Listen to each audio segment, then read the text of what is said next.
Larry Hogan was sworn in as Maryland's governor in January of 2015, and just 5 months into his first term, in June of 2015, he found himself facing a diagnosis of advanced non-Hodgkin's lymphoma.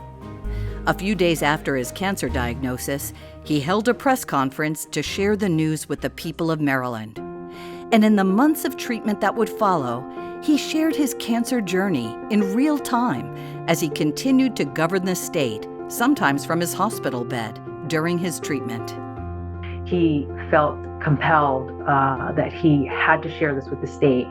I think it was very brave, and I think it was the right thing to do.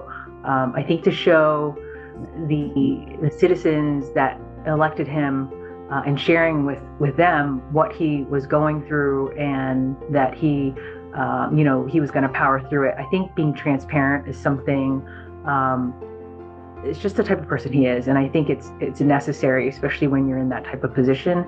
And I think what that showed the people of Maryland was that he was going to be absolutely transparent about everything in his administration and governing and his style, as he is about his life. And I think that was really the first time that they got to see that, he didn't just say that, he was going to do that all the time. I have heard just being around him, and there were people who said, hey, when you went through your cancer journey, it made me go and get checked out. Like I did what you said. And I actually found out that I had cancer, and then I went and got treatment. And so I think hearing those stories from other individuals, I do think that he was able to save a lot of lives. And awareness is so important, because some people are just afraid to go to the doctors, and they're kind of more afraid of what it might be. But if you can get diagnosed early, then, as we well know, an early diagnosis is something that perhaps you can get a diagnosis of when the cancer is maybe more beatable. The way the governor dealt with his cancer not only helped to raise awareness, but also helped to normalize cancer treatment and remove the stigma from some of the most traumatic aspects of treatment. But he used to have this beautiful full head of hair.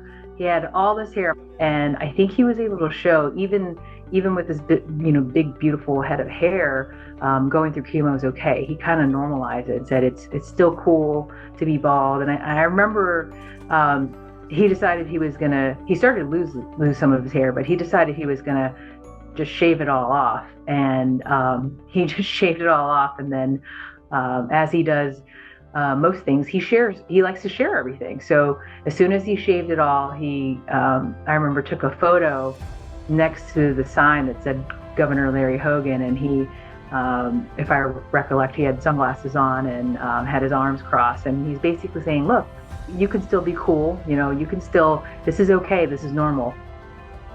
In 2022, Governor Hogan launched the Maryland Cancer Moonshot Initiative, a $216 million investment in cancer prevention, detection, and treatment, including funding for the University of Maryland Capital Region's Center for Advanced Medicine in Prince George's County. After the governor's experience with cancer, his wife Yumi started Yumi Cares, an organization that supports pediatric cancer patients through art therapy and education. The organization was inspired by her interactions with pediatric cancer patients she met while her husband was receiving treatment. I think he realizes that he got a second chance at life. He was able to get the diagnosis and fight cancer and beat it. And not a lot of people get to say that. And I think he very appropriately used the platform of his governor position to be able to share that message with as many people. So I'm proud of my dad for doing that. He realized and decided that it was important for everyone else to be able to benefit from what he knew. When he learned he was cancer-free, Governor Hogan pledged that he would stand with all the patients and families he met along the way and do everything he could to help raise awareness, support research, and build the labs and hospitals that will one day lead to a cure for this terrible disease.